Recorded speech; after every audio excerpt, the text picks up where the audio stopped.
మా సర్పంచులకు ముఖ్యంగా మా మహిళా సర్పంచులకు ఇంజనీరింగ్ చదువుకున్న ఆడబిడ్డలు కూడా ఈ రోజు సర్పంచులుగా గెలిచి ఉద్యోగాలు వదులుకొని ఈ రోజు ప్రజా జీవితంలోకి వచ్చింది. వాళ్ళందరికీ నా సూచన ఒక్కటే, మీ గ్రామానికి ఏం కావాలనో మీరు ప్రణాళికలు సిద్ధం చేసుకోండి.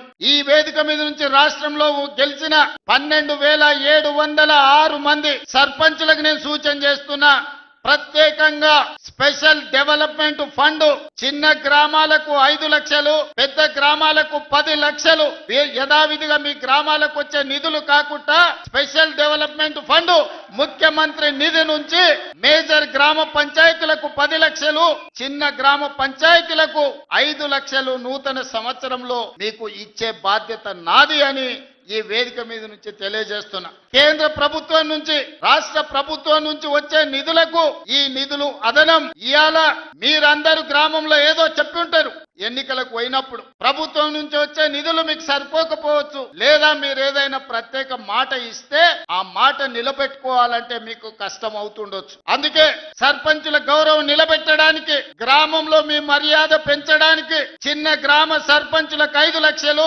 పెద్ద గ్రామ సర్పంచులకు 10 లక్షల రూపాయలు స్పెషల్ డెవలప్మెంట్ ఫండ్ నుంచి ఎమ్మెల్యేలకు సంబంధం లేకుండా, ఎంపీలకు సంబంధం లేకుండా, మంత్రులకు సంబంధం లేకుండా ప్రత్యక్షంగా ముఖ్యమంత్రి నుంచి సర్పంచులకు నిధులు పంపించే బాధ్యత నేను తీసుకుంటా. ఈ కొడంగల్ వేదిక మీద నుంచి మా సర్పంచులందరికీ నేను విజ్ఞప్తి చేస్తున్నా.